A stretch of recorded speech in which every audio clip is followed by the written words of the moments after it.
There is a message in today's world. No one says it out loud, but it's everywhere. It says, chase what feels good, and you will be happy. Enjoy yourself, stay comfortable, avoid anything painful. Take whatever makes you feel good, and your life will be great. Most people never say these words, but most people live this way. And yet, something doesn't work. Because if pleasure is supposed to make us happy, why do so many people still feel empty inside? Maybe you felt this before. You find something fun or exciting, and it feels good for a moment. The feeling is real, but it doesn't last. So you go back for more. And the feeling comes again, but then it fades again. And sometimes, the thing you thought would make you happy actually leaves you feeling worse than before. This is not a small problem. People have struggled with this for thousands of years. And the Bible, written by many people across a very long time, keeps coming back to this same question. Not to make you feel bad for wanting to be happy, but to show you where real happiness actually comes from. In this video, we are going to look at 5 reasons why chasing pleasure can lead to pain, and what the Bible says we should look for instead.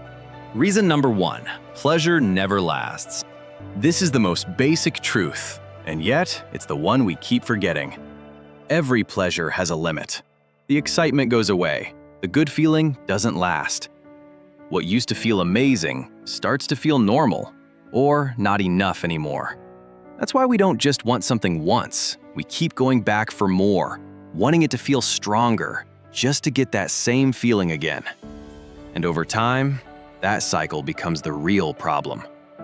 The writer of Ecclesiastes, a man who had tried everything in life, wrote about his own experience. Ecclesiastes 1:14 says, "I have seen all the things that are done under the sun. All of them are meaningless, a chasing after the wind." Chasing the wind. You feel it for a second, and then it's gone, and your hands are empty. The problem is not that pleasure feels good. The problem is that pleasure was never meant to hold up an entire life. And when we put that much weight on it, it breaks down. Real satisfaction, the kind that actually stays, can only come from something that lasts forever. Reason number 2, pleasure leaves the heart empty. There is a difference between feeling good on the outside and feeling full on the inside.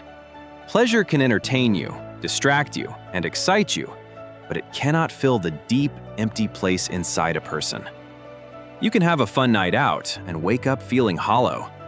You can finally reach a goal you worked years for and still feel like something is missing. Ecclesiastes says it simply.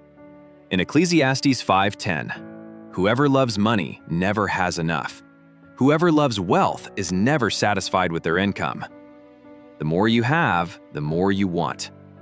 And it goes beyond money. You can replace money with anything. Pleasure, attention, success, comfort. The pattern is always the same. The more you get, the bigger the hunger grows. And the inside stays empty. Reason number 3, pleasure can become your master. What starts as something fun can slowly begin to control you. You go back to the same habit, the same escape, the same comfort. Not because you chose to, but because it just happens automatically. And before you know it, you are not choosing it anymore. It is choosing you. In John 8:34, Jesus said, "Very truly I tell you, everyone who sins is a slave to sin." When pleasure becomes the center of your life, it quietly takes over. True freedom is not doing everything you feel like doing. True freedom is not being controlled by what you feel. So it is worth asking yourself, am I controlling pleasure, or is pleasure controlling me? Reason number 4, pleasure brings consequences. What you do today shapes what tomorrow looks like. Your health, your relationships, your character, who you are becoming. Sometimes a moment of pleasure leads to regret. Sometimes it damages a friendship, or becomes a decision you have to live with for a long time. Galatians 6:7 tells us, "Do not be deceived. God cannot be mocked. A man reaps what he sows." Wisdom is not choosing what feels good right now. Wisdom is choosing what leads to something good later. Pleasure only sees now. Wisdom asks, where does this lead? So it is worth asking yourself, is this moment of pleasure actually worth what it might cost me later? Reason number 5, pleasure pulls the heart away from God. This is the deepest reason of all. Pleasure does not just distract you, it slowly replaces what matters most. And the scary thing is, you barely notice it happening. One day you look up and realize that pleasure has been quietly shaping your life more than anything else. More than your relationships, more than your values, more than God. In Mark 4:19, Jesus said, "The worries of this life, the deceitfulness of wealth, and the desires for other things come in and choke the word." It does not happen all at once. It sneaks in through ordinary things, entertainment, comfort, habits, scrolling, escaping.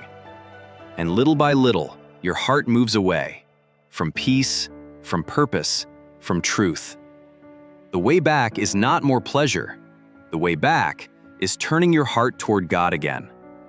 So ask yourself honestly, is pleasure shaping my life more than God is? Pleasure is not evil, but it is too small for what we are really looking for. We are looking for real joy, something deeper, something lasting. And the Bible says, this comes from knowing God. The problem is not that we want happiness. The problem is where we look for it. So here's a question. Can pleasure truly satisfy the heart? Or is there something deeper we're missing? Let me know your thoughts in the comments. And if you enjoy content like this, subscribe to the channel.